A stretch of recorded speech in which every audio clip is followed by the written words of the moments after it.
Hello, everybody, and welcome to the May edition of Post ProRes. I'm John Pollock, joined by WH Park. WH, how are you? I'm pretty good, John. Staying indoors, going out for a walk once in a while, going food shopping, and that's it. Spending my time in quarantine here in Numazu, here in Japan. I feel you are like Ric Flair at the end of the 1992 Royal Rumble after you finished Thunderstruck, and you went through everybody, and then the big flop at the end, and then you just are holding up your prized possession with a tear in your eye after a marvelous job on your Thunderstruck series. This is the greatest episode of my life, John. The greatest accomplishment of my podcasting career. Put that cigarette out. I'm just holding the microphone for you. I'm the Gene Okerlund of the tandem here. But yes, congratulations on Thunderstruck. And later on in this show, we'll talk a little bit about your next series that you did touch upon on the season finale or the series finale of Thunderstruck. And we have many announcements to make on this show. The first one is that we have now got our first piece of Post ProRes merchandise that is available now at store.postwrestling.com. A beautiful design coming our way courtesy of our friend Robert Pearson. And this is a great looking shirt, WH, if I do say so myself, which I had nothing to do with this. Well, I kind of suggested the idea to Robert about using what we call ukiyo-e style woodblock art prints. And there's a very famous example of that kind of art called the Kanagawa Wave. And I showed it to him. I said, maybe if you create a logo or something. And then I didn't know he was going to make it for a t-shirt. And then he showed it to me and I was like, oh, that's perfect. That's exactly what I was thinking about. And so I think Robert's really like hitting a stride with the t-shirt designs, the one for the Rocky Maivia Picture Show. Beautiful. Just such a perfect t-shirt for that show, for Nate Milton's podcast about Rocky Maivia's, movie career. And then this one, I don't know what's next for him. Maybe we got to get him to do something for the British wrestling experience, John. That might be next on the list. Robert Pearson, a super talented guy, but that shirt is available now, so you can go check it out. Store.postwrestling.com. Comes in black and navy blue, which I really like the navy blue design. Both look great. So hey, if you want to, you know what, John? Like next time you and Wei are in Japan, if that ever happens again, we'll all wear them to Wrestle Kingdom. Yeah. And then I'll get on my phone and I'll message WH, who has abandoned us and gone to sit, in the alcove of the Tokyo Dome. You will never go to the Tokyo Dome is my conclusion that I took out of that trip. It's very unlikely that I will ever do that. If you guys are wearing t-shirts, I'll go just for the one night. I'm not going both nights. I'm just going to go for the one night. Probably just the first night. Yeah. I mean, think of that venue right now that's just got to be dormant, nothing happening, just empty. Like this is when, baseball would be going on. You'd probably have your concerts and such and just empty, much like probably all the buildings. Well, not 2AW Square, John. That is now the epicenter of professional wrestling here in Japan. Yeah, we're going to do a quick update on kind of where all these companies stand amidst the pandemic. But just an update on yourself, WH. How is life going? How is everything day to day? And how has that adjusted since the last time we spoke? It's okay. I mean, I'm just a little bored. I think that's kind of the consensus among many people in the world. Just not being able to do anything due to safety concerns and health concerns. And I go day to day. It's like, my big takeaway, John, is that I don't know what weekends are anymore because I'm not working at all, but I'm still getting paid for now. But I don't know how long that's going to last, and then kind of have to see where that goes as far as like the status of my company. I'm hopefully going to go back to work by June.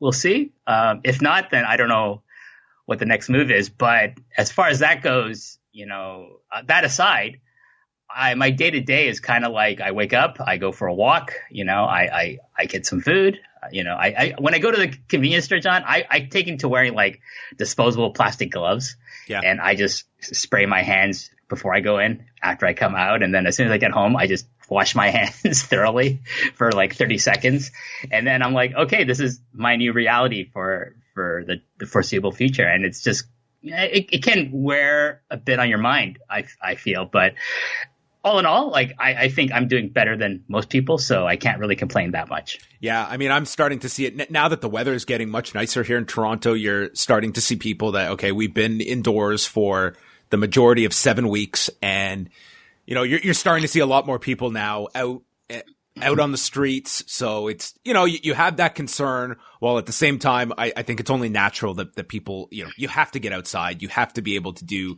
some things, but I think that that patience is certainly wearing thin. I would get that sense from, at least in my community.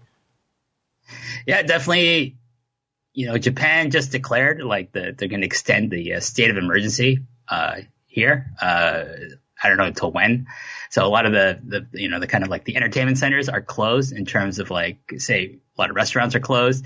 Most restaurants in my area are closed except for takeout. You can do a lot of go up to the restaurants and say, I want to get lunch for takeout. I want to get dinner for takeout, for pickup, sometimes even for delivery, which is nice. We don't have Uber Eats here, John. So it's more a case of I have to go out and walk to a local restaurant and say, oh, I want to order this and this to take home. And sometimes that local restaurant is maybe a 30-minute walk away from my apartment. So, but it's a good excuse to get some exercise. So I'm not complaining too much about that either. Yeah. I have a friend that works for Uber, and he was talking to me about, kind of the divide that some people have had about Uber Eats, because they do take, I think the number is around like 30% for the like delivery orders. And the argument would be, well, can these small businesses afford to have X amount of people there to do delivery services, like that Uber is able to take that off of you? Like, is that 30% worth it or not? Because these smaller places that are just staying open through takeout,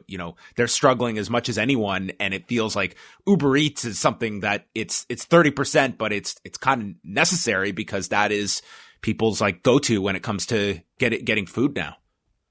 Yeah, I mean, I'm trying to do a lot more home cooking, but I'm trying to minimize the time I go to a supermarket. Like, there's not that much social distancing in Japan, I'm going to say, John. Like, I go to a supermarket and people are kind of, conscientious about staying apart.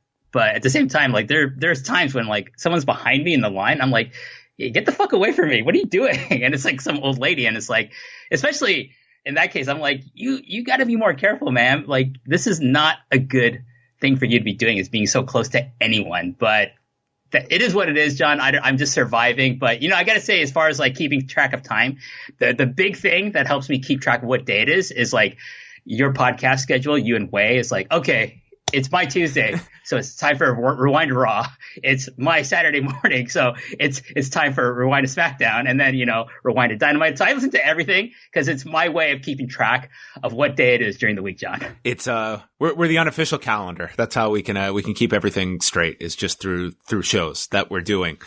So let's just go through like the latest on some of the major companies. New Japan at the forefront. They don't have any shows scheduled, and they have not been running since February. And, they've just been slowly taking shows off the schedule. And I guess the next next tournament that I expect to fall is Best of the Super Juniors, that they haven't officially announced is off. And Wrestle Dynasty, that I cannot fathom this show happening in August. Who's going to want to go to New York in August? Nobody. Like, they're not even going to open the borders by August. So I don't know. I can't imagine like the best case scenario that they would be opening up, for an international company to come over and to open this arena up to fans. I just think it's the inevitable that the show is going to get moved. I cannot possibly fathom that one. And if they do the Best of the Super Juniors, which I don't think they will, but if they do it, I think it might be one of the actually, it wouldn't be the case of like, it would be the first maybe Super Juniors with no foreign talent at all, because the borders here are closed as well. So I don't know how anyone could fly in if you're not already in the country. And the only person that I know is for sure still in the country is Zack Sabre Jr. And he's not a junior heavyweight anymore. Yeah, nor is Ospreay. Ospreay's where right now? He's in Japan, isn't he? Or is he back? UK. He's back in the UK. Okay, gotcha. Because he lives in Japan now. He went back, I think, to like shelter at home maybe that's right. That's right. That's when they did that first Wrestle Talk, did that empty arena show, and they've been there, right? So, yeah, I can't imagine Best of the Super Juniors will be happening either. All Japan, we're going to get into, they ran a show this past week, and then they're going to be coming back with another show just in a couple of days. On Tuesday, they're going to be running another empty arena show that'll be headlined by Suwama and Shuji Ishikawa against Kento Miyahara and Yoshitatsu. So we'll talk some more State of All Japan later in the show. Noah, what's going on with Noah, WH? They just finished their Global Tag League, and they've got several shows that are planned coming up with no fans. So they just been running these empty arena shows in some secret location, some secret studio in Kawasaki, John. I'm thinking it's like part of their headquarters, because I think they're headquartered in Kawasaki, and they just ran their Global Tag League. And, say what you will about, like some empty arena shows, you can kind of immerse yourself in them. I think All Japan actually is one of the few companies I think has done a really good job with the last two shows of, you can kind of ignore like how there's no fans in there, because they actually use the wrestlers on the rosters once they're done. Yeah. They become part of the audience. It's like, well, the genie's out of the bottle, so I think that's their mentality. And so like, well, just put them in the audience, have them create the atmosphere, and, say what you will about that, but it works in the sense of like, it makes these shows feel like more lively.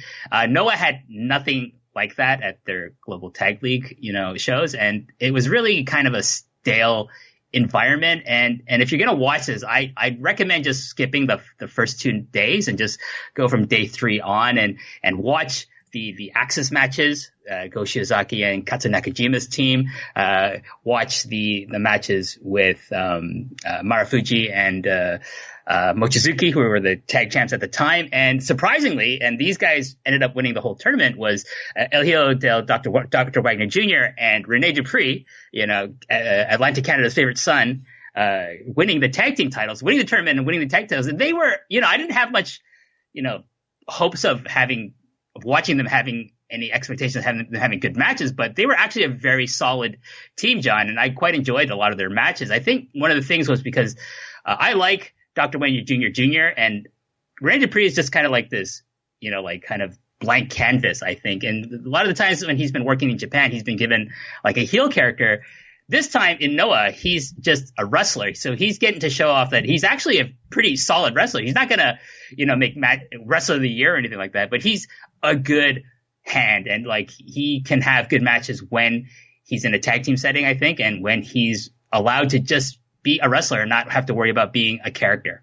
When he was like 19, 20 and first got called up to WWE, I was really high on this guy. I was like, okay, he's green. You can see that, but it was like, this guy in 5 years could be like, he has every ability to be like their next, Randy Orton or someone that they bring up and, matures into a great talent. And just, he was definitely called up way too early and kind of fizzled out and kind of didn't do too much after WWE. And I remember it was like 2 or 3 years ago.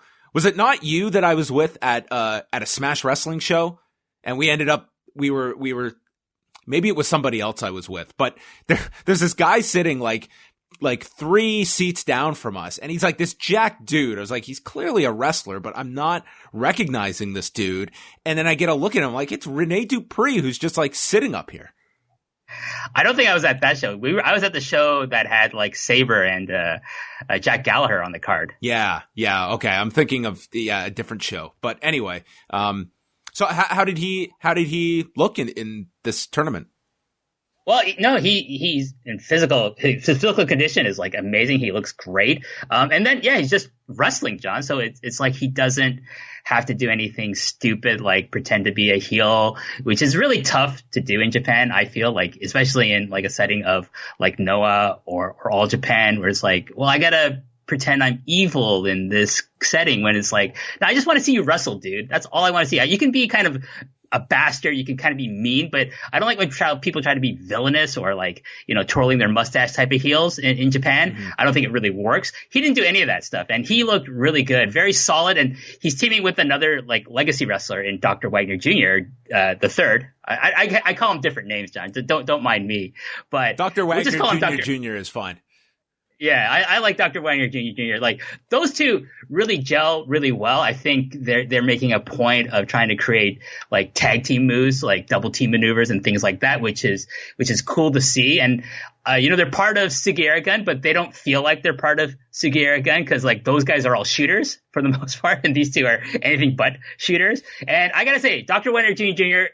I really like him. I think he's evolved a great deal since working for Noah. The first time I saw him live, he was teaming with his father, the original Dr. Wagner Jr., and they were working for Stardom because like Dr. Wagner Jr. had a relationship with Rossy Ogawa and they were doing some Stardom shows. But then from there, he moved over to Pro Wrestling Noah, and it's been the best thing for his career. I think just getting to work guys like Nakajima and Shiozaki and Marufuji and all the other people on the roster has done wonders for this guy. And I have a lot of high hopes for this tag team if they can, still, I think they're still in Japan. I don't think they've left. It would be really foolish of either of them to leave. They still want to work for Noah.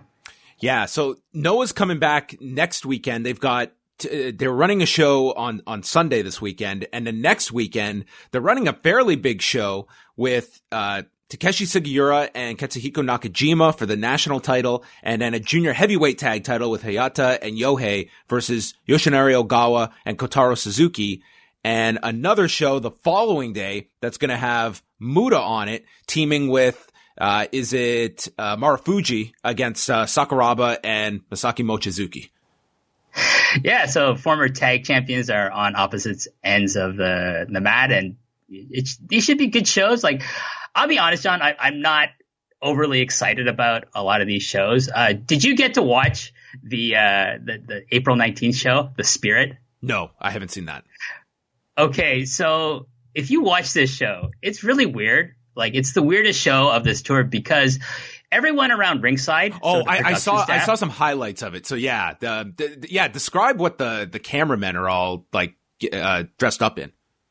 Well, they're wearing essentially, like what you would consider like hazmat suits, right? They're wearing like, some kind of protective material in terms of like their pants and their tops, and they're wearing hoods, and they're wearing like face masks to cover their mouths. And this is also, the same for the photographers from like the different publications that are covering this show. And that's it.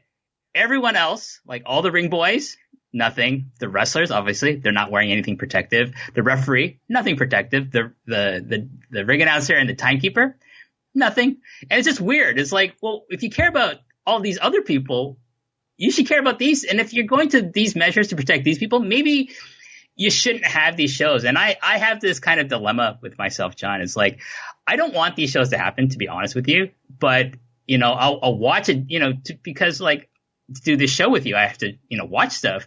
And yes, when I watch these things, do I get immersed in them sometimes if it's a really good match? Yes. But at the back of my mind, I'm just thinking, are these guys safe? I hope no one's infected, and I hope no one's spreading this. And God forbid, like, there's a cluster that happens in any promotion. But, at the end of the day, like, if they said none of us are going to run any shows at all, empty arena or regardless, I would be perfectly fine with that, John. I really would.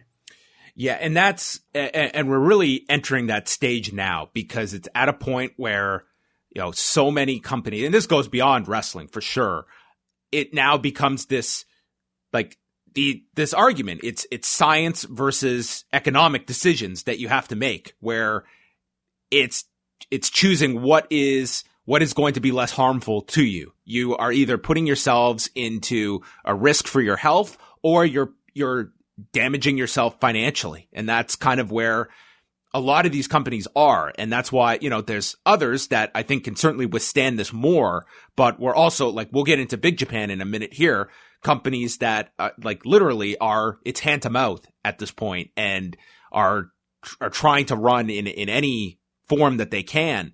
But it's very concerning. And I think with wrestling, it's, you bring up that example where, yeah, it's making you ask just these fundamental questions. Like, if this is the protection required just to be a ringside photographer, then why are we even entertaining the idea of placing people that we cannot provide that kind of protection for?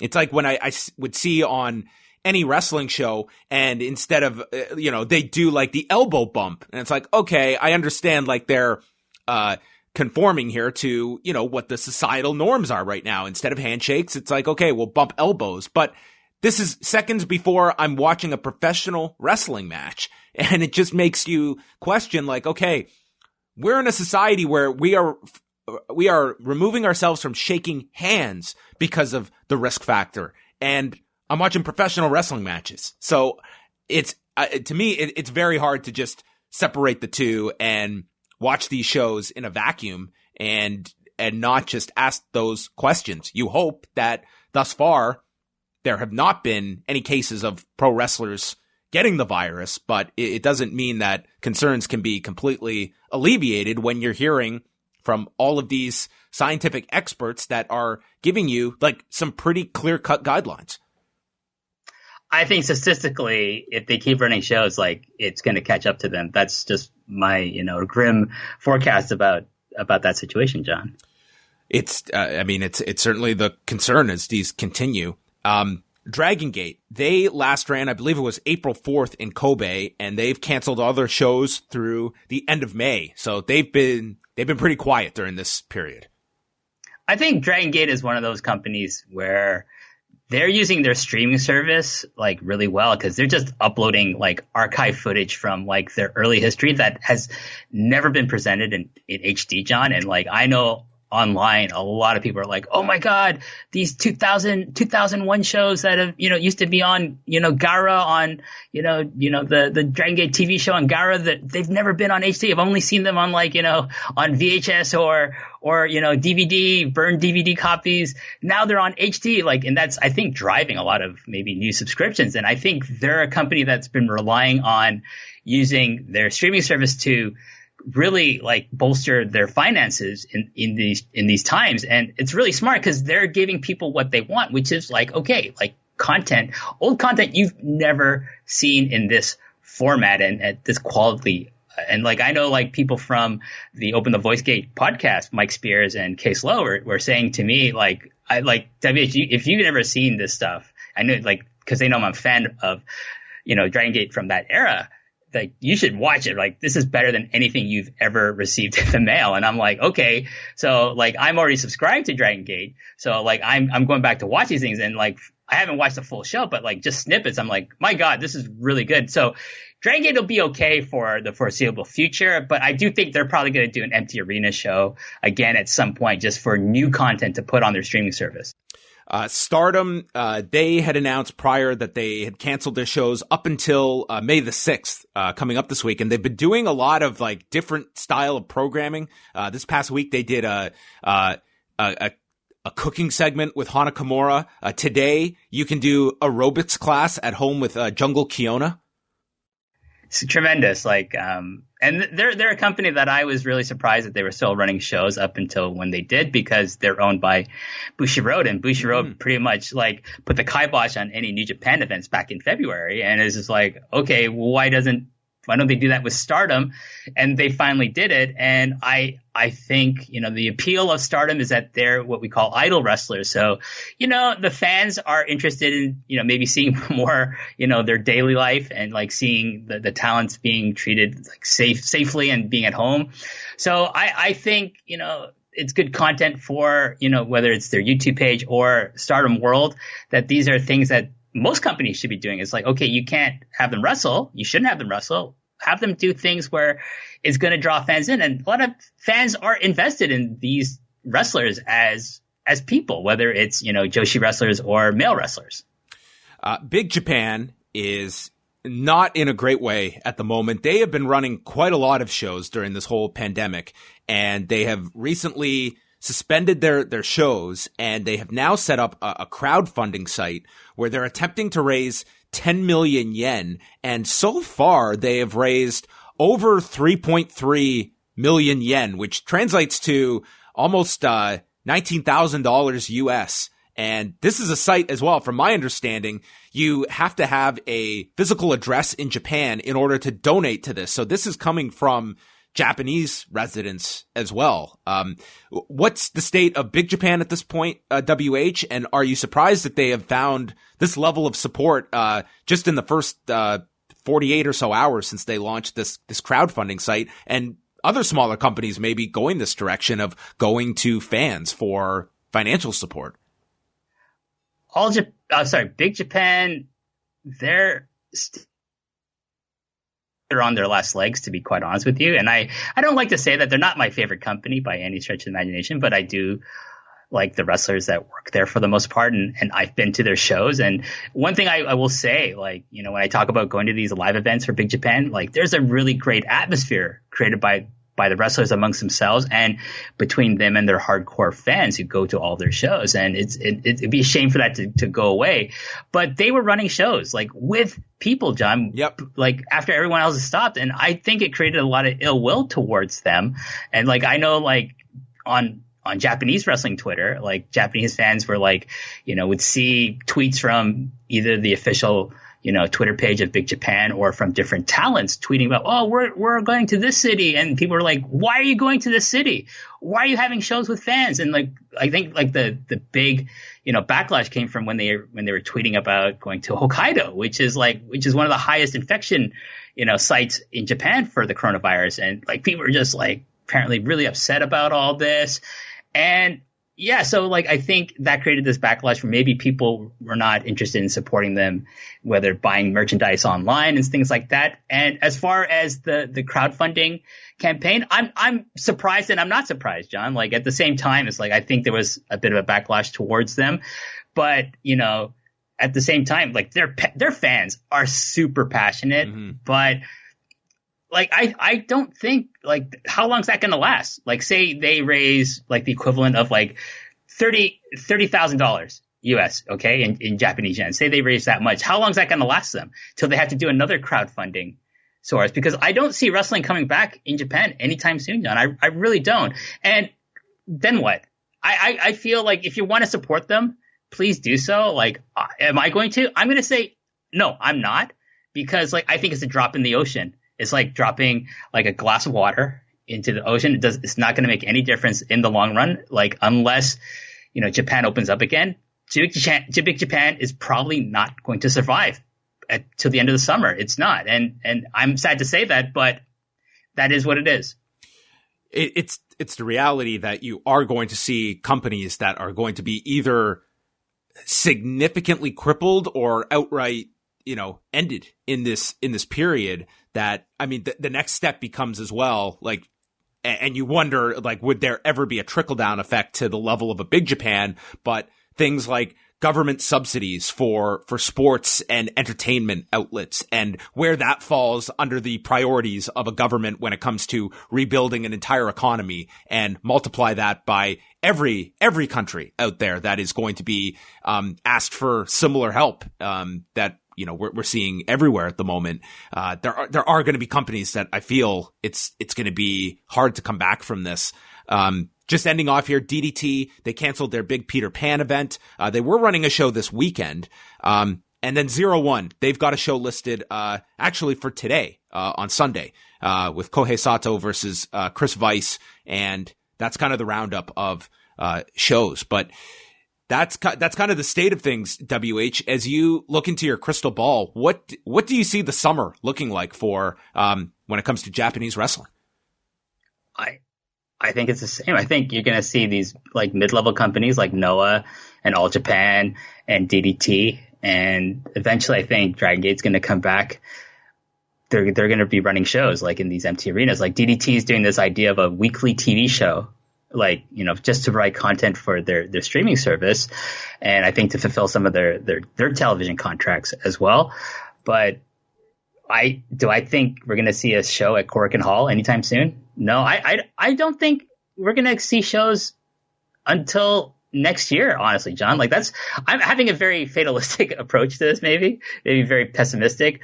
But do I think I'm going to go to a live wrestling show anytime before 2021? I don't think so. No. Since we last spoke, a number of representatives from different companies went to speak with Hiroshi Hase, the Japanese Minister of Education, Culture, Sports Science, and Technology, and kind of came as a united front and talking about the need for testing and also for the ability to keep some of these companies running and looking for financial aid as well. And a lot of focus was placed upon Hiroshi Tanahashi, who gave an interesting statement about wanting pro wrestling to actually be the last sport that comes back, because it would be a signal to the population that everything is restored, given, pro wrestling being, the final sign that things have recovered. And then you also got, Michi Marufuji, painting, a realistic but pretty tough picture for Noah, that even under Cyber Agent, there's the concern that, hey, if we're not making money, then none of us get paid, and we have to be running right now because that's how this company is going to run. And, it's just a reminder that just because you have an enormous company that is your parent company doesn't mean that you're going to be able to absorb these, losses of revenue any easier. It just may be a little more prolonged, but it's, this seemed to get a lot of attention a couple of weeks back when it occurred. I think with Tanahashi, he has the luxury of being able to say something like that Japanese wrestling is the last thing to come back, because he works for the biggest company and he's been the biggest star of the biggest company in Japan for the last, 10 to 15 years. That's not to say I don't disagree with this message. I agree wholeheartedly with it. I think you have to slowly bring back, other events before you should bring back wrestling, because, in Japan, wrestling is very popular. But it's not like it was back in the, the 80s or 90s, John. And I don't really feel like, wrestling is a priority, even as a lifelong wrestling fan as myself, and someone who covers this for this podcast and for, for other things as well. Like, I don't necessarily need wrestling to come back, because I want these people to be safe. And they are in contact constantly with each other. They're breathing on each other. They're sweating on each other. So I can see where that's probably what's weighing on his mind, is like, I don't want to touch anyone because I have a family. I have kids. I don't want to affect my wife and my kids back home after having touched someone else who may or may not be affected, because you can't control what people do outside of when they're wrestling, John. They could be going out. They could be meeting people. You don't know. You can't control this stuff. So I can see where he's coming from. And I really feel like, I think it's the nature of wrestling that it's such a heavily, there's so much heavy contact, physical contact with one another, that it's like, hey, we're at the most risk than anyone else, not basketball, not baseball, not soccer. Professional wrestlers are at the highest risk of contaminating each other, infecting each other. How much of the All Japan show did you see from this past Thursday? I watched the entire thing, John. So it was, I really liked it. I thought it was a fun show. I thought the show back on April 6th at Shinkiba First Ring was better, because I really thought that Shinkiba First Ring is probably the best empty arena venue that you could have. And like I said before, they had roster members who had finished wrestling go be part of the audience, and they created noise. And you and I have both been in that building. You can see where maybe at 5 to 10 people, making noise can really carry throughout that building and really create a more lively atmosphere as opposed to most empty arena shows. Yeah. So this is, they had several photographers and camera operators ringside. And then, as you mentioned, they would have people cheering from the crowd, very similar to what AEW has been doing with their shows. It does add an atmosphere to it. And I thought it even worked better here than on some of the AEW shows, where I don't feel I don't notice the chanting. I guess it's there. It's just not registering with me as much as it did here, where it did help just to have some noise and reaction to some of the moves. So I got to make a note that this show from the 30th, John, is not from Shinkiba First Ring. This is from 2AW Square. So this is the dojo studio of the promotion, 2AW, which came out of the ashes of, Taka Michinoku's K Dojo, which split off into Just Tap Out, which Taka runs, and then everyone else kind of formed this company, Advanced Action Wrestling, 2AW. And this is their studio.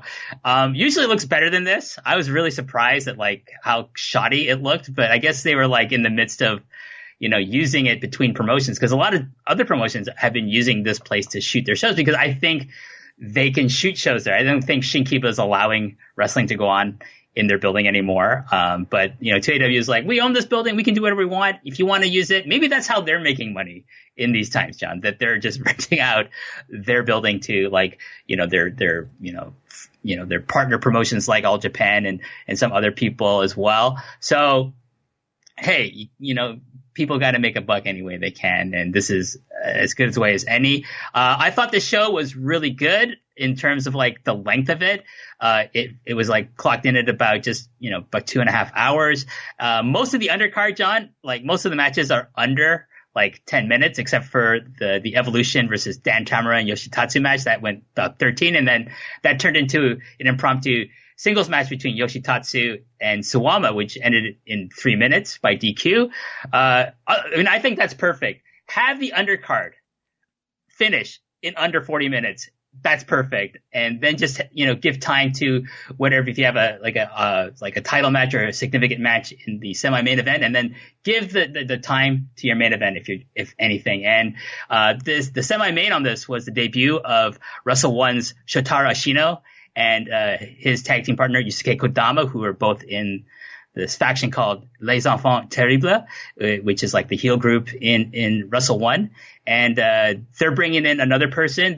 He's the new X that's going to be on the upcoming show, John. But if you see the silhouette of who X is, who's going to be the partner for Shotaro Ashino, it's very much looks like the silhouette of one Kuma Arashi, who's also a member of Les Enfants Terribles. So that's cool. It's like Wrestle One, it seems to be like dispersing a lot of their talents to all different parts of Japanese wrestling, which I think is a good thing. I think it's great for some of these companies to get their rosters bolstered. So, Seiki Yoshioka from Wrestle One, he's a junior heavyweight. He went to Noah. Manabu Soya, he went to Noah. He joined Kongo, which is like the faction led by Keno. So that's good. And then these two, and along with, Kumarashi, are going to bolster up All Japan, which I think is great because All Japan needs more bodies. But this is a fun tag team match. Ashino and Kodama took on the team of Takao Omori and his not son, Hokuto Omori, and they had a fun match. And I thought Ashino and Kodama looked really good. They showed off their own unique tag team chemistry in this match. And I'm very excited about Ashino being in All Japan. I can see this guy becoming a main event player in this company, John. Yeah, I really enjoyed this tag match. We can just go through quickly the results from the undercard here. We had Yuma Aoyagi defeating Black Menzori in 8:25. Aoyagi was coming off that Triple Crown match. And I mean, just, some comedy in the early part, and then Aoyagi defeating him with a sunset roll up. Just, your standard opener and the result you would expect. Yep. Sorry, I just grabbing some water. Sorry. Oh, that's fine. It was fine. That's the only analysis we really have to give to this match. It was fine. Jake Lee and Koji Iwamoto versus Zeus and Izanagi. Is that how you pronounce it? Izanagi. This one went 8:46, and Zeus in here just made the save, pulling the referee down to the floor for the save. This was after Izanagi came off the top, and Jake Lee drilled him with his knee to the ribs. That I thought was a great looking spot as he came off the top. And then Izanagi misses and hits his partner Zeus with a chair. Iwamoto forearms the chair into Izanagi, and then Jake Lee drills him with the knee to the chest and got the victory. Yeah, this is fine. I don't like this Purple Haze unit now because like they're doing a lot of like shitty heel stuff, like pulling the ref and like doing ref bumps, and it's like the kind of stuff I don't like to see in Japanese wrestling. That being said, it's a nice, fresh coat of paint on Zeus, because I think he was kind of floundering as, he was kind of like your babyface, guy in the semi-main event. So hopefully this takes him a bit further. We'll see. I do like the new character. I just don't like him doing a lot of like shitty heel stuff. But yeah, this was fine. It was fun. I like the team of Lee and Iwamoto. I think they have excellent chemistry. I think they're probably my favorite tag team right now in All Japan. We had Shuji Ishikawa and Yusuke Okada versus Jun Akiyama and Yoshihiro Tajiri, with Kyohei Wada as the fifth man in the ring. Probably a man that should not be working these shows. I tweeted out, I was like, why is this man refereeing this match? This is insane. And our friend Striga from Cage Match and the Eastern Lariat, he was just like, well, maybe it's like, some like Jerry Lawler. He just, you can't stop him. They want to come to work. And you can't stop Kyo Iwata from refereeing these matches. And I'm like, you actually can stop them. That's actually your role as a employer, that you can absolutely do that. Yeah, I'm not trying to like paint Striga in a fat light or anything. I think he was like joking when he's saying this, but I was just like, you can totally just tell him, stay home, don't come to work. We don't have anything for you. We'll do what we can without you. Please, we'll pay you. We had Okada miss a splash off the top, going for Tajiri, who then rolled into this bridging jackknife cover and pinned Okada. Yeah, it was again another sub 10-minute match that was perfectly fine for what it was. I like Yusuke Okada, John. This guy is star material, in my opinion. And he's going to have a singles match on the next show with Yusuke Kodama. So it's going to be the battle of the Yusukes at the next show, and I'm very excited to see that. Suwama and Hikaru Sato versus Yoshitatsu and Dan Tamura. And I thought that the involvement here, of course, Suwama is the Triple Crown champion, and he was going to be paired up with Yoshitatsu. But it was the involvement of specifically Hikaru Sato, but his involvement with Dan Tamura that I thought really stood out. Sato, I thought looked really good in this match, and it ended with this DVD by Sato into the arm bar while he's scissoring the arms, and gets the fast tap out. 13 minutes, 2 seconds. So our only second match on the show that top 10 minutes on this show. But then, as you mentioned, they peeled off into an impromptu match with Suwama and Yoshitatsu, with Suwama getting disqualified. I can't say I was writing down in my notes right after this, yes, Suwama, Yoshitatsu. Yeah, I was like, oh God, please don't let that be a Triple Crown match. But that's what it felt like. And I didn't really understand this impromptu match after. I guess you're doing the DQ, but to me, this did not heat up Yoshitatsu as a challenge that I'm counting down the days until. Well, he didn't look very good getting the shit kicked out of him by Suwama, did he? I was like, yeah, he's really doing a good job. They're doing a good job making him look like a credible person who can actually defeat Suwama.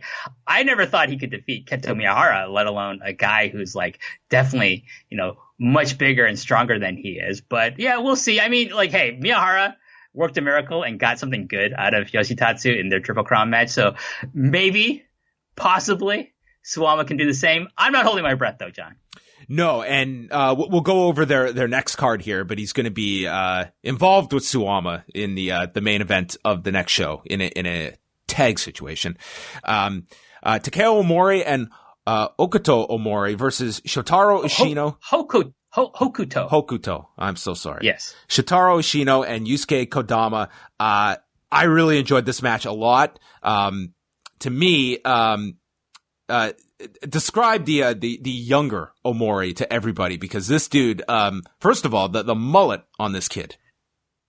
So he's one of the young boys, along with Dan Tamura in the All Japan system right now, and he's finally getting a kind of a push, John. He's got new gear. He was wearing these god awful looking gray trunks that look just absolutely garbage. Now he's got black trunks, and it says the Northern Wolf on his ass now, which I'm like, okay, I can do it. I can go with that. That's cool. And then he's got this tremendous mullet that looks, very 90s, but it's actually, looks also kind of like, it fits in 2020 as well. But yeah, he's really, I was very impressed with him. He's evolved a lot. I think Tamura is also these two have just been growing leaps and bounds, I think, because they realize we're next. We're going to get the undercard push. We're going to slowly creep up the cards and become something on our own. And Omori is someone who I think I didn't have, much hope for him, maybe a year and a half ago. But now I'm looking at him, I'm thinking, okay, he's really, something's clicked in this guy, I think. And I think teaming with, Takao Omori, not his father, is really good. It was really good for him. I think this would be actually a really good tag team to have. And I like the dynamic of a veteran who can take a younger guy under his wing, and they could balance each other out and have it be an effective tag team. And again, Did Yusuke Kodama, sorry, John, Yusuke Kodama, does he remind you of anyone with the way he wrestles and the way his gear looks? Of Kodama, certainly, like the Eddie Guerrero influence came across here to me.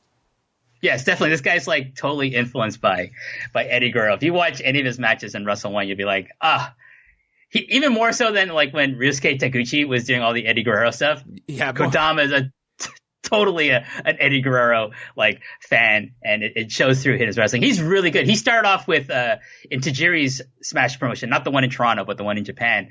And he's one of those guys that migrated after Smash folded and went to Wrestle 1 along with a couple other people. But like I'm very excited about this guy because I just think he has a unique look. He wears these contact lenses. He's got this crazy looking face, and he's very soft spoken.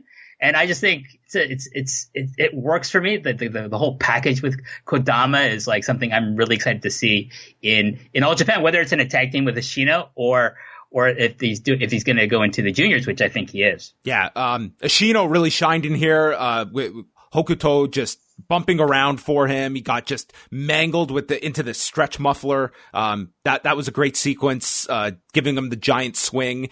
And the end saw Ashino pretty much go into the Kurt Angle special here with the ankle lock, screaming, and then as he goes down to the mat with the ankle lock applied, Hokuto taps out at 9:37. Really entertaining tag match, and I think that Hokuto I think is a younger talent to certainly keep your eyes on, and Ashino and Kodama, great additions here. Yes, definitely. I'm really excited for like Kumarashi to come in. The other two people I'm hoping they get from Wrestle 1, there's two particular talents. One is, his name is Koji Doi. He's a larger wrestler, moves around really well. And Jun Tonsho, who's like a smaller, younger wrestler who does kind of an homage gimmick to Tetsuya Naito. If you look at his gear, like he pretty much dresses the same way as Tetsuya Naito, but he really benefited from that whole Shima Strong Hearts involvement with Wrestle 1 like about a year ago. And I'm like cross my fingers that they're going to jump to Wrestle 1 instead of another promotion, John. And the main event for the All-Asian Tag titles, Isami Kodaka and Yuko Miyamoto defending against Kento Miyahara and one of your favorites, Francesco Akira. And this was a very easy match to structure. Beat the shit out of Francesco Akira for a long, long time and build up to Miyahara coming in and firing up. And Miyahara and Kodaka got involved here, where Miyahara ended up getting him into an STF, and that was broken up. Then we had some cool sequences from Akira that ends up with Kodaka in a Fujiwara armbar while he's driving his knee into his back. And towards the end, they're double teaming Miyamoto. Akira comes off the top with a Meteora, and Kodaka super kicks him and pins him with this jackknife cover. Like a bit of a surprising ending here at this point in the match, but this by far the lengthiest match on the card, clocking in at 24 minutes, 17 seconds as the champions retain. Yeah, and my favorite match of the show. I thought it was a really excellent tag match and a great defense for the team of Yankee to Kenju, Kodaka and Miyamoto, taking on the team of, Akira Francesco and Kento Miyahara. I'm really happy to see Kodaka and Miyamoto in All Japan, John, because normally they're deathmatch wrestlers, as you can tell by the state of their bodies, especially Kodaka. But like All Japan is where, is where they don't do death matches, and they show like they're actually pretty good wrestlers when they're just doing straight wrestling matches. So I'm excited for them to hold the All Asia Tag Team titles, and I'm hoping down the line we're going to see them take on the team of Ashino and Kodama. I think that would be a really good spot for Ashino to start off with, is having the All Asia Tag Team titles. We'll see if that happens. And we talk about Hokuto Omori and Dan Tamura. I am very high on Akira Francesco. This has been an excellent get for All Japan. This guy, he's from Italy. His mom's a big Japanophile. That's why his real name is actually Akira, John. That's not some gimmick name. That's his real name. His mother named him Akira because she loves Japanese culture that much. And so he's come over here. He's got a spot in All Japan, and he's just been killing it. I'm hoping, if when wrestling around the world opens up. Like seriously, like European promotions should book this guy. Like this guy should be getting a call from like Rev Pro, from OTT, from like, whoever else in the UK, but also like WXW should be looking at this guy. Maybe Triple W over in Spain should be looking at this guy. This guy should be getting booked everywhere. I think he's that talented, John. This guy has only been wrestling 4 years. He's 21. Oh, he's already had like some really good to excellent matches with different people. Like he had the match with Susumu Yokozuka for the junior title. That was really good. And it's hard to have a bad match with Susumu Yokozuka, but, Kira kept pace with him in that match. And 21, Jesus Christ, John, like this guy's, if everything goes right for this guy, the world, as far as being a junior heavyweight in Japan or anywhere in the world really is like, it's just open for him to just like grab it and become a star everywhere. So they're back on Tuesday. The top matches, we've got Suwama and Shuji Ishikawa defending the All Japan tag titles against Kento Miyahara and Yoshitatsu. Jake Lee and Koji Iwamoto against Shotaro Ashino and X. That will likely be Kuma Arashi. And the one you had mentioned, the Battle of the Yusuke's, Kodama versus Okada.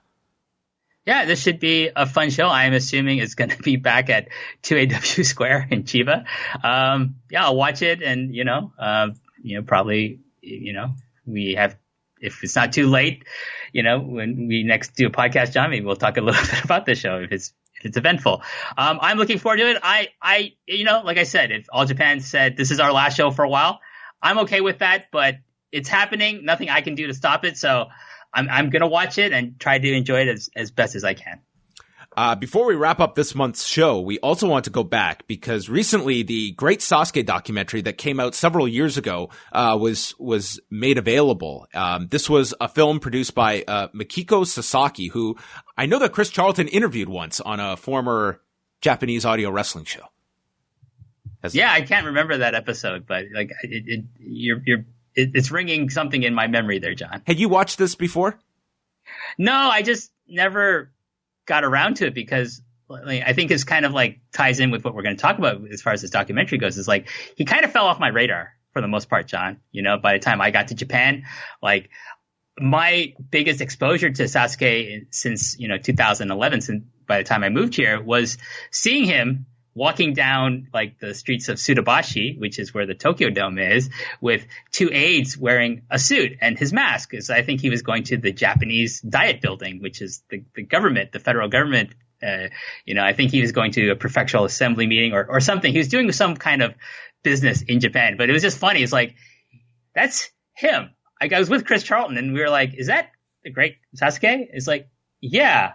He's just walking around in a business suit and his mask, John, on a Sunday afternoon in Tokyo. And I think Wei has that great story where he runs into him in a convenience store in Japan as well, wearing the mask. So this is a theme throughout this documentary is like, this man wears his mask everywhere in public.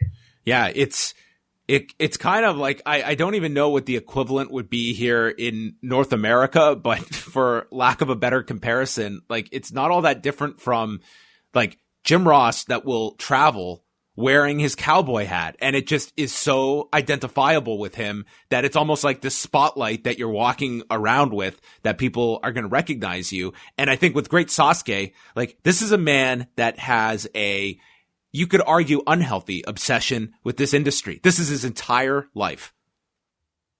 Oh, like that from the time, like when we, in the part of the documentary where he says from the age of 13, God told him to become a professional wrestler, John. Yes. God told him God this. told him. And he's a very devout man because like professional wrestling just consumes his life, it seems. It's interesting because we get the firsthand account with Sasuke, but also interviewing like his wife and children who it almost feels like, we've kind of just resigned ourselves to the fact that this is what he has devoted his life to, even though all logic, like his injuries that are mounting up, his age that is, progressing, that this is something that he just cannot walk away from. And it's almost, I won't say uncomfortable, but it's almost like we understand that he should not be doing this, but we can't stand in his way. So I like the fact that we did have the family to kind of counteract the, like, just being a wrestling documentary. It's like you get more of a outsider perspective here from his family that aren't in the industry, but very much are attached to it through Sasuke. Yeah, I mean, he met his wife while he was on a tour or excursion in Mexico because she's from Mexico. And then, they get married and she comes to live in Japan with him in Morioka in the northern part of Japan. And I got to think it wasn't an easy thing to not only, uproot yourself from Mexico and move to Japan and learn a new language to this guy who's always wearing a wrestling mask. Did he wear it when his children were born? Is that the first thing they saw was their mother's face? And then this masked man, and it's like, oh, who are you? And then what does he do when he takes it off? Are they like, oh, who the hell are you? What are you doing in my house? I'm your dad. Oh, that's what you look like without the mask on. Okay. Like I will never in my life be a wrestler, but I would imagine, like, if I was a masked wrestler, I would be like, I would just love to know that I can perform, I can do all this stuff, and then in the real world, no one's going to know who I am. I can walk in the street like a regular civilian. I would never, ever, ever want that attention the moment I walk out the door. And granted, I mean, I don't think this guy's getting, hounded by people, but it's like just wearing this mask. It's a look at me. Like that is his approach here by deciding to wear this mask. And I think he has, an addiction with this attention that, is, present in many wrestlers. Oh yeah. That's one of the key things I take away from this, John, this documentary is like, this man loves being looked at. This man loves attention, which is kind of funny because, one of the stories in the documentary is that he gets arrested, but because he assaults a man for taking a picture of him on the train, it's like, well, he saw someone wearing a mask. Of course, he's going to take a picture of him. Like, why would you get upset about that? But it's like kind of this duality you see in Sasuke. Like, in this documentary, I got two images of this man. One is like this really considerate person that a lot of people respect and are awe of. And then there's this self-destructive side that's really arrogant. And to be quite honest, during like his campaign, his more recent campaign for prefectural assemblyman, for the gubernatorial election, I think, to become governor of his region, it's like the carny side of him is really awkward to watch. I find it a lot of how he conducts his campaign is very cringy, and the way he talks about himself is like, you're a wrestler. Like, yeah, you got elected to, local government before, but this is a different level. And you haven't done anything. You're not a lawyer. You're not, someone who's done, council work before, like consistently. You're a professional wrestler, but you think because you're the Great Sasuke, you can save, the Tohoku region, in the aftermath of the, 2011 earthquakes and tsunami. And I just really didn't like him in this part of the documentary, John. Yeah. So, I mean, his history, he gets elected when he's part of the Liberal Party in 2003. And then we fast forward to this election. He's an independent at this point.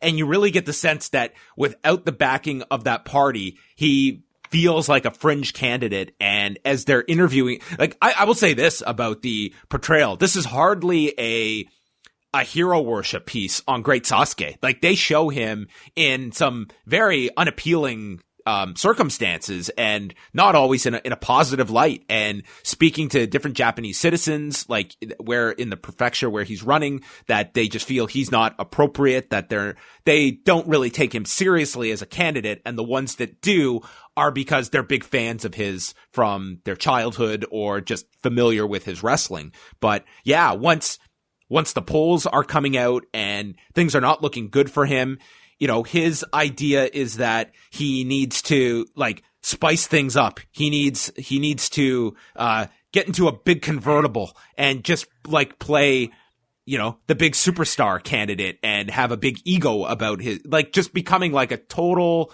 like celebrity candidate and just being a worker. Like, that's what it feels like. Well, the best part of that sequence, John, is like he calls somebody, "Hey, can you bring your Hummer? I think we need a Hummer. I'm going to be in the convertible, but if you come behind me in your Hummer, that's going to get more notice. That might turn the tide in this election." I love Jinsei Shinzaki is featured in this a bit. He, of course, like Michinoku Pro is kind of the backdrop here, which was, founded by Sasuke, and Jinsei Shinzaki then kind of took over the operations of it. But I mean, Shinzaki is not here to just be the reassuring confidant. He's just saying, he's got great ideas, but he's sloppy. That's his flaw. Man, just cutting right to the chase here with his assessment of Sasuke's chances. I think there's one other person who's not a wrestler. I think he's Murata. Oh, he's is this after the election? It's sometime, I think, near the beginning. He's like, he's a great guy to know, but you don't want to be like anywhere too close to him consistently. You don't want to be in his family, essentially, is what he's saying. Like, he's good to know, like, at a distance. You don't want him to get too close to you because he's probably going to do something to fuck up your life or something in some way or manner. And I just thought, yeah, that's kind of like the impression you get throughout his wrestling history, John, because like, in the 90s, Michinoku Pro is like a hot company, and they have an amazing roster. There's him, there's, Super Delphin, there's the Kaintai Deluxe, Dick Togo, Taka Michinoku, Sho Funaki, Minz Teiho, Kaz Hayashi is Shiryu, and like a ton of other people. They had an amazing roster, John, but like all these people left at some point between, that period and like say the 2000s, like Kaintai leave. Because they don't want to work for Sasuke anymore. Delphin leaves. He forms Osaka Pro because they don't want to work with Sasuke anymore. Because I think one thing that does come through as well, like, yeah, he comes across as really considerate with like a lot of charity work he does, especially in the aftermath of the 2011, earthquakes. But at the same time, this man has a raging ego, and you can tell it probably manifests itself in the worst possible way as a professional wrestling promoter and booker. Yeah, I think that definitely is a character trait that gets that comes across in the documentary. A very difficult scene to watch is after he loses the election, and I mean he's right at the bottom. Like he does get over 4,000 votes, but nowhere in the running for this. And he's there with his campaign manager and the media members that are there. Like he's in this packed room, and the campaign manager just like runs down his candidacy. He just says it very matter-of-factly. He showcased too much arrogance. And Sasuke just nods, yes, I was too arrogant. And he says he's mortified by this defeat. But this campaign manager just like, just cuts right to it. There's no sugarcoating this. It's very Japanese. Yeah. That campaign manager, he's very Japanese. Like, he's kind of like the boss of Sasuke in this sense, so he doesn't have any problems telling Sasuke, hey, you fucked up. You're too much of an asshole. So that's why you lost. Yep. Okay. And he's not going to say anything because this guy was kind of like running his campaign. So it's not like this guy works for Sasuke. In this sense, Sasuke works for him. So he's kind of like taking the kind of verbal abuse from him, but it's not wrong, John. The guy's completely it's right. Like he's not wrong. It's, it's sometimes refreshing when you get that kind of, unfiltered dissection of, you lost.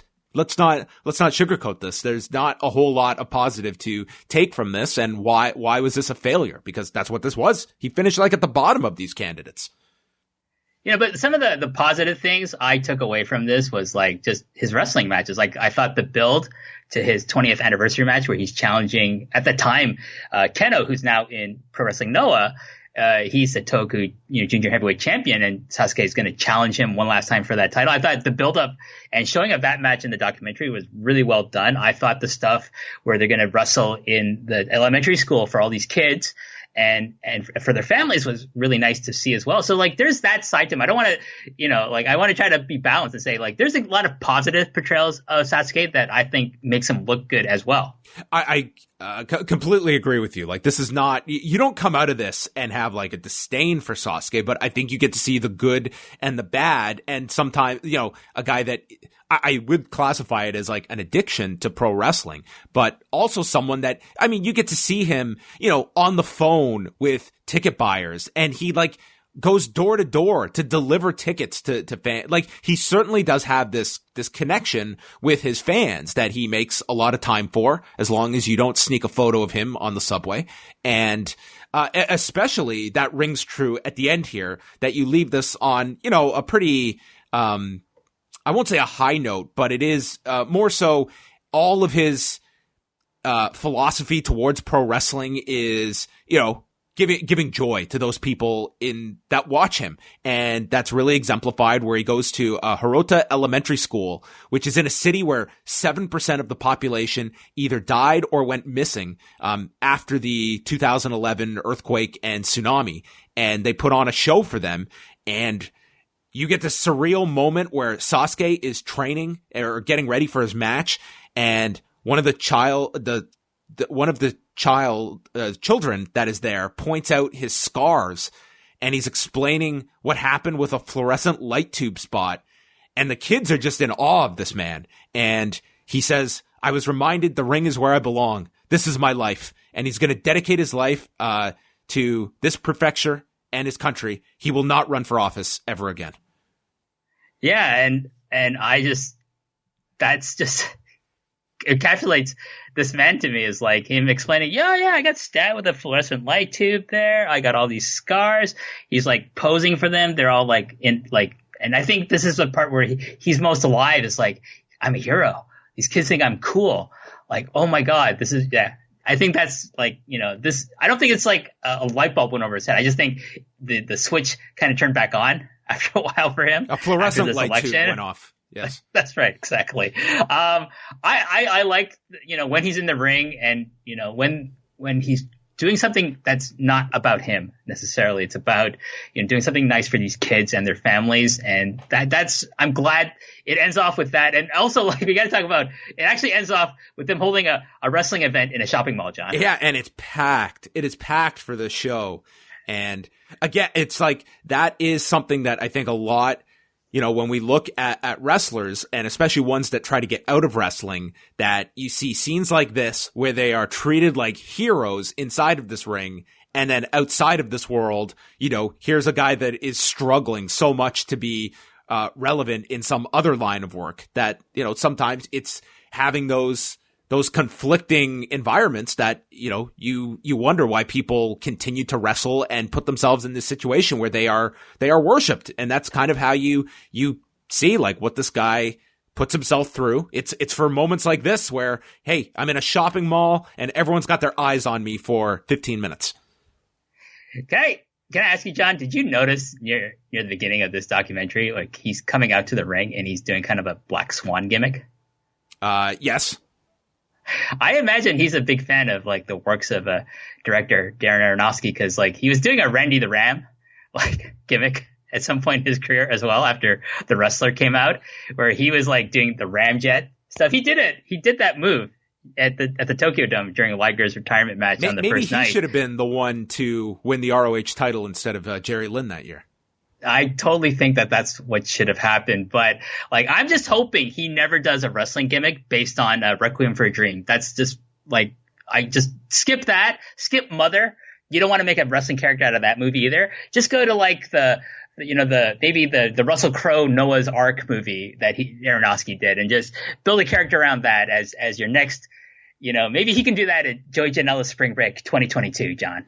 And the documentary, it bookends with the song that they play at the beginning of the Michinoku Pro shows, where the lyrics are, "My life is a losing ticket. My wife and kids left me. My only home is a wrestling ring. Even if I lose again and again, I always rise up." The song is called My Ocean. I watched the entire credit sequence just to find the name of the song. Tremendous song, John. Tremendous song. Nothing that gets you in the mood for a pro wrestling show than My Ocean. Well, John, like, I'm going to say this. If I became a wrestler, this would be my entrance theme. An interesting documentary for sure, to get a sense of Great Sasuke, who, I mean, it's interesting to watch this documentary and then getting to see him a few years ago at Spring Break, where he was absolutely the biggest star on that show, and ends at 4 a.m. and he's doing karaoke singing John Bon Jovi with Joey Janela, and this crowd is just eating it up. They love Great Sasuke. So did this kind of like embellish like your impression of that time that you and Wei got to see him at Janela's spring break, where he, like you're saying, he was the biggest star. Like, watching this documentary, did your mind go back to that event and think, okay, I see that totally from my memories of that match of seeing him at Joey Janela's spring break?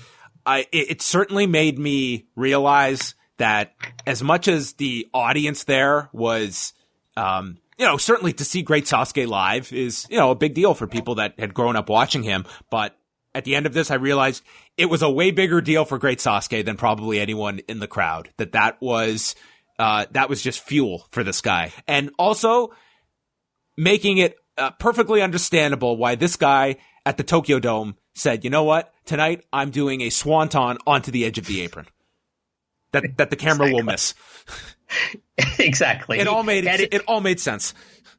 He had to get the attention on himself, even in something designed to be Liger's, something spotlighting Liger. But hey, that's the Great Sasuke. I'm sure Liger was like, yeah, I'm not surprised. Yeah, he can do that. I don't care. I'm not taking that bump. He can take the bump. He's fine. But, yeah, this is definitely well worth going out of your way to see. It's available for free on YouTube. It was uploaded by the director and producer of this. So I would recommend it wholeheartedly for those of you who were fans of him before, maybe those of you who aren't familiar with him but saw him at Joey Janela's spring break. Definitely something to get an idea of, like, what the Great Sasuke is like. But also, you know what, John, I think it's a really good, like, kind of, peek into Japanese culture as far as, like, the way they do elections around here. It's really obnoxious. I hate election season because candidates will go around in trucks with a megaphone or a PA system and just, like, talk about their platform. And I fucking hate it. And I just like, it's election season. It just drives me nuts for, like, the month that these people are allowed to just go around at all times of the day, John, and just, like, be annoying with their fucking platforms on their PA systems.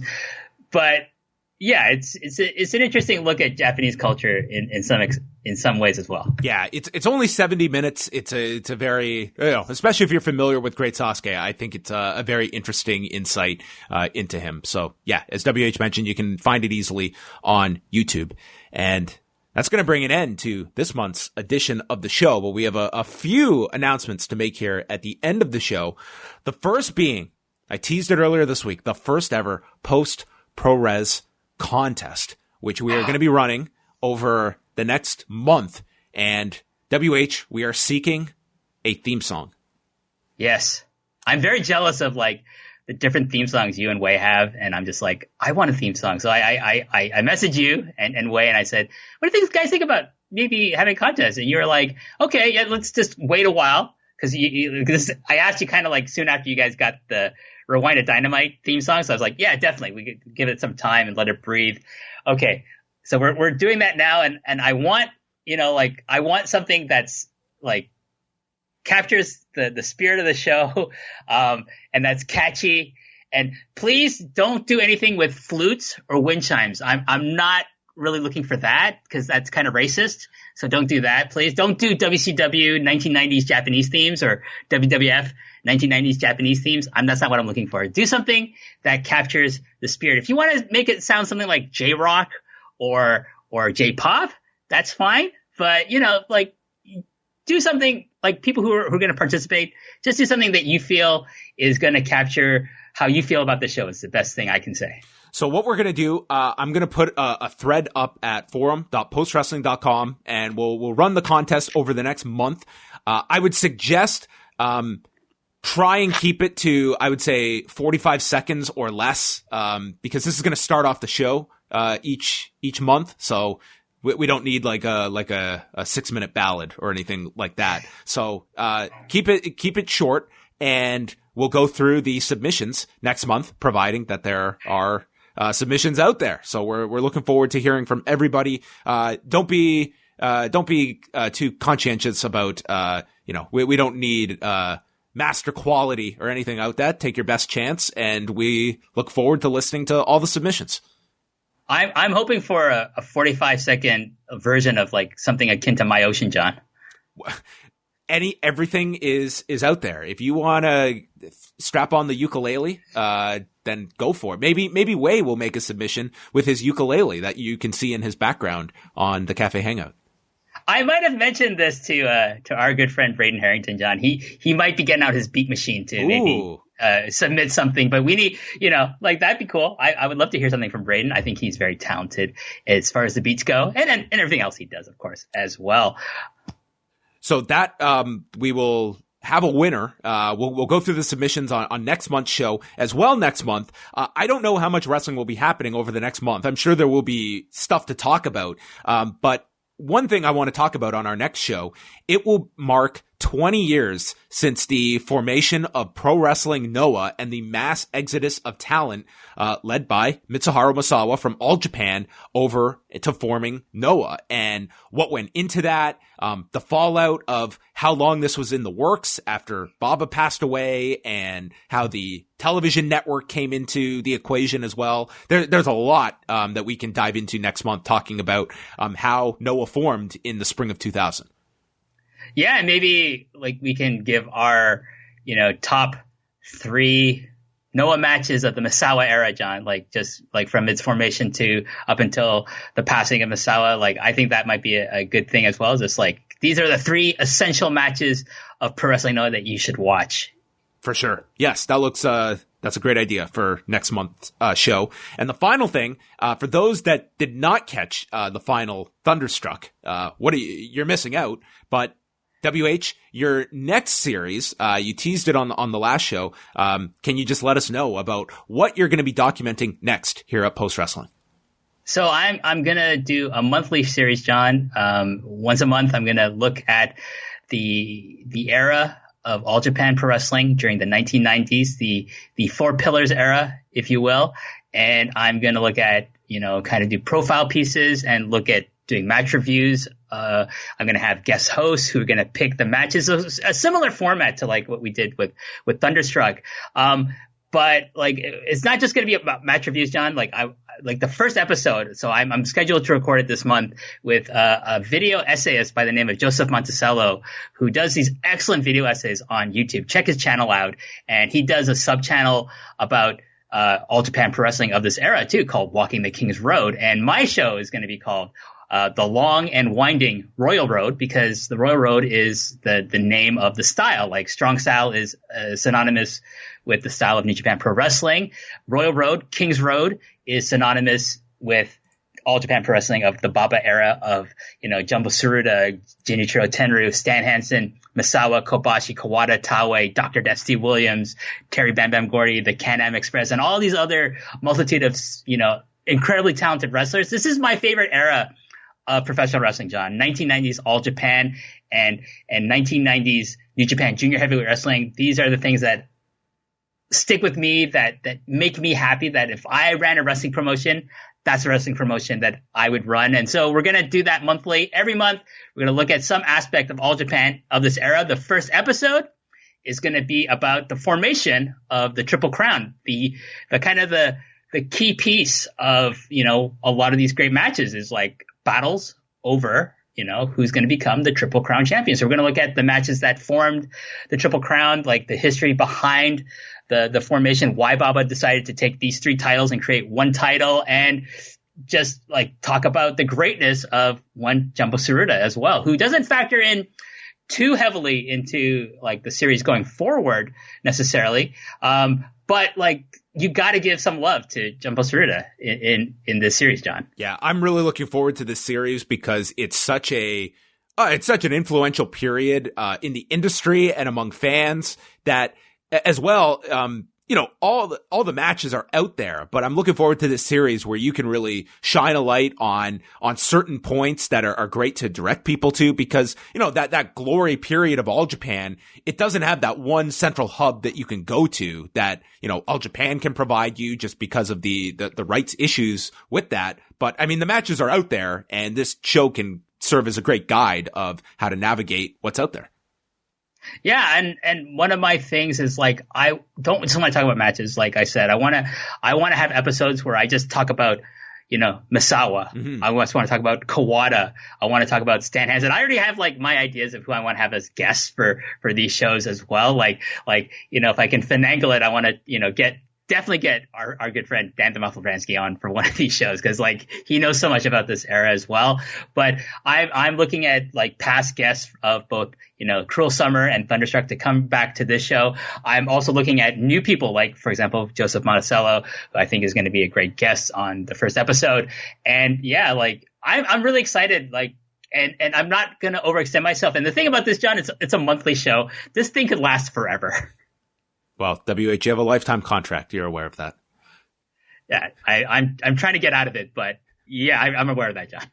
Well, WH, we very much look forward to your upcoming series. And again, we'll be back in a couple of weeks' time with the June edition of Post ProRes, looking at the formation of Noah and the theme song contest. So go to forum.postwrestling.com. I'll have all the details up there, and then you can upload your submissions and we'll go through those. So have an enjoyable month, and we'll speak with you next time on Post ProRes.